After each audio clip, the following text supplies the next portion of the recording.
Hey Cougar fans, Carter Gledhill with another Coach's Weekly Football Edition. I'm joined by head football coach Andy Lambert as the team gets ready for their final home game of this season against the Benedictine University Eagles this Saturday at 1 p.m. out on the turf at Concordia Stadium.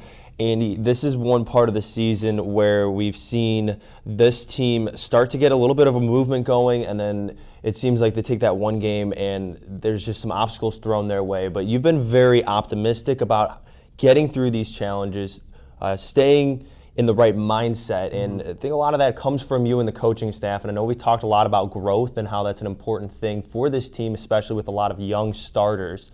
When it gets towards the end of the season, how do you keep those guys focused as the end of the season is near and you just want to make sure you have a strong finish? Yeah, I think, over the years in college athletics, right, one of the hardest things as a coach and then whatever my experience was as an athletic director is to have programs compete, at the end of the season when they haven't been successful on the scoreboard, right? So the record is not, you're not bearing fruit on this, on your record relative to success and improvement. So, it's hard to see that, and the public doesn't see any of that, and it can be hard to feel that on the inside. So it's no small task, right? What you're saying is how do you take these guys who are trying hard, right?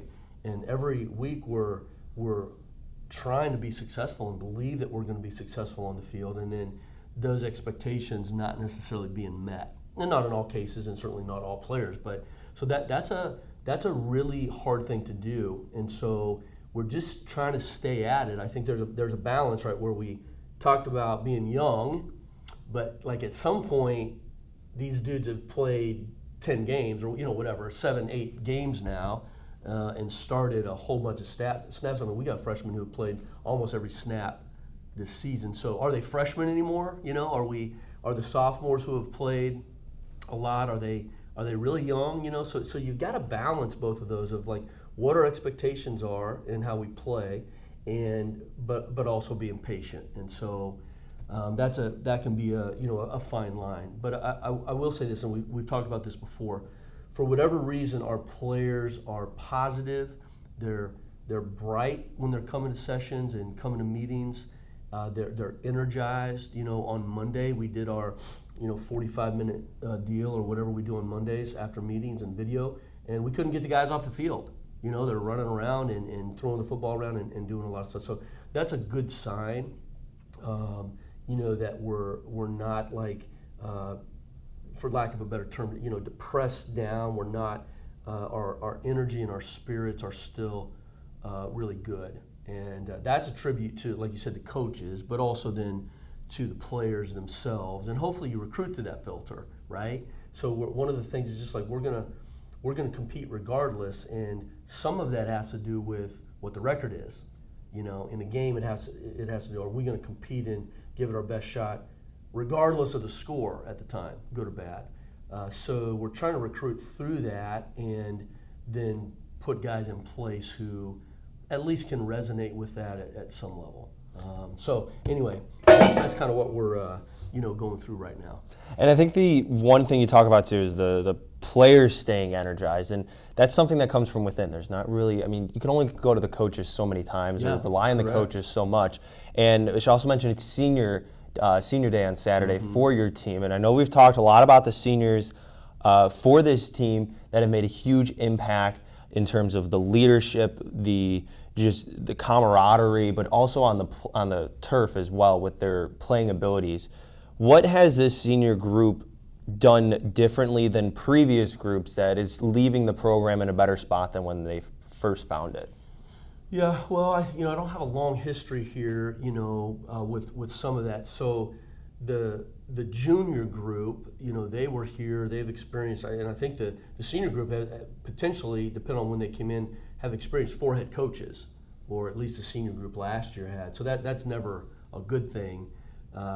But then you have the transition, boom, COVID, boom, another transition after that with a coach leaving in April, me getting hired in May, staff not being in place until July. And so that's just like that takes away from momentum, right? It takes away from retention. It takes away from all of that. So I think that I would describe the senior group and then the junior group as well, having just been able to come through a lot of crisis. And in their college career, nobody wants to have to deal with all of that kind of jumbled together. And so I would just say those guys are resilient.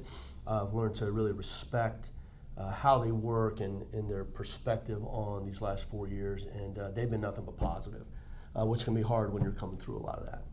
And the one thing about this team, too, is you talk about the defensive leaders for this team. I know we talked about Julian Ramirez before, but it just seems like these guys want to be around each other, and they really love being on this team. They love being around their teammates. And you talk about that, again, the buy-in and the staying focused with everything. Is there been a particular moment this year where you've seen someone, it could be a junior or a senior, that has stepped up and it's really pivoted a situation or a day from being a horrible start of the practice to a great end of practice, or there's been a moment this season where you've seen your team flip 180 in terms of attitude and mindset because of someone stepping up with that? Well, I can say the most consistent person on our team that I can remember from the time we reported to now is Martin Egbo, and so he's been vocal. He'll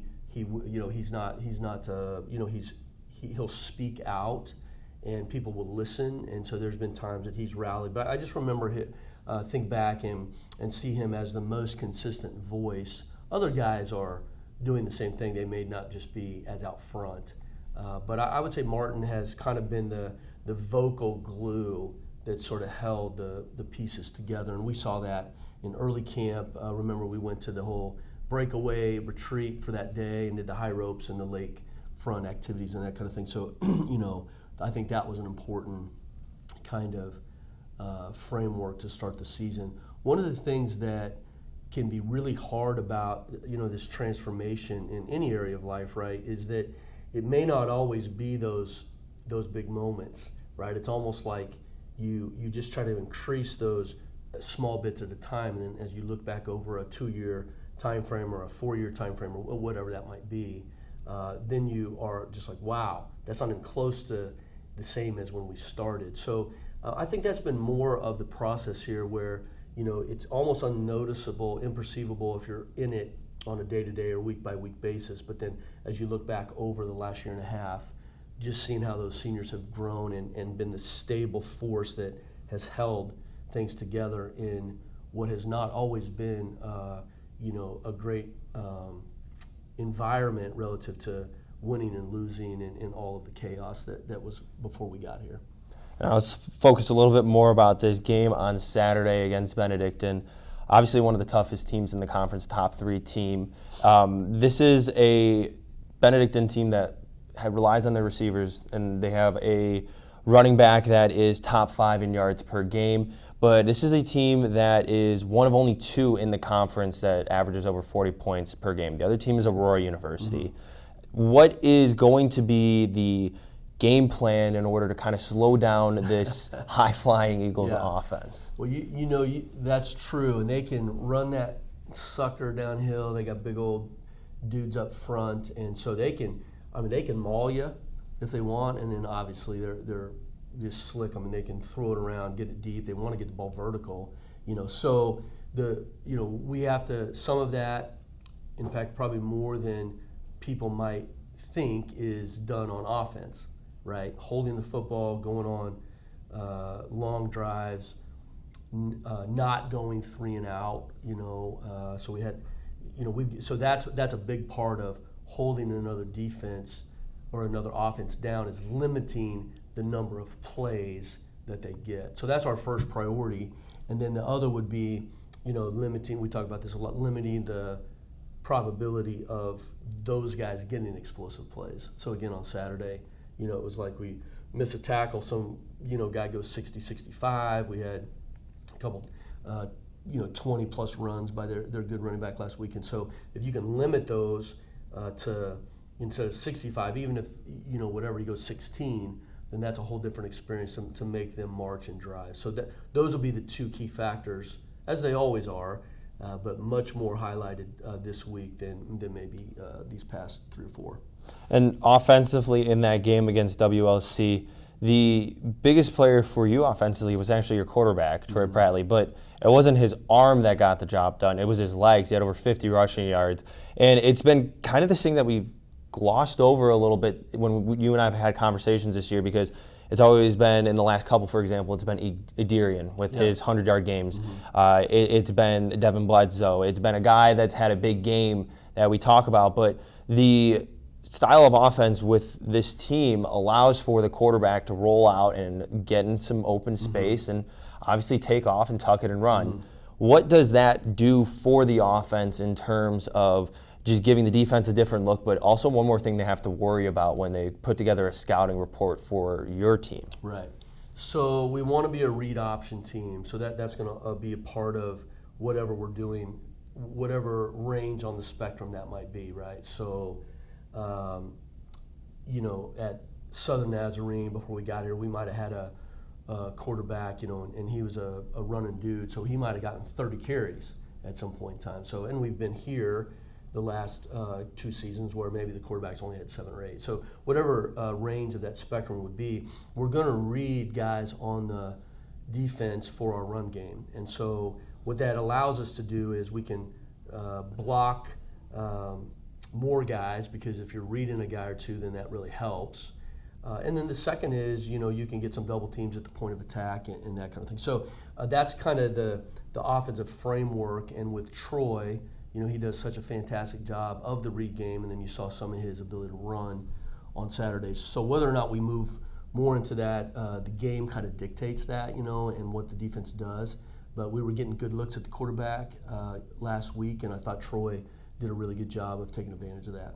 Well, the Cougars get ready for their final home game of the 2022 season, and it comes this Saturday against the Benedictine University Eagles at 1 p.m. out at the football stadium. I want to thank Coach Andy Lambert again for another great Coaches Weekly. Best of luck on Saturday, and look forward to talking to you next week. That's great. Could we put a shout out to Lance, the Concordia's leading rusher, and he was a graduate assistant here, Lance Moyes, and he is now a full-time coach over at Benedictine, and we're so proud of him, and I know Concordia is as well. So it'll be fun going against an old, a former coach here, and those guys, people who know Lance know what kind of excitement he brings, and so we're going to have a lot of fun with that. Yeah, 1,000-yard rusher. We can go on and on, but again, best of luck to you on Saturday, and congratulations to former CUC football player Lance Moise, who's now sticking around in the conference. So that's great stuff. All right, folks, we'll see you next week on another Coaches Weekly, and as always, go Cougars.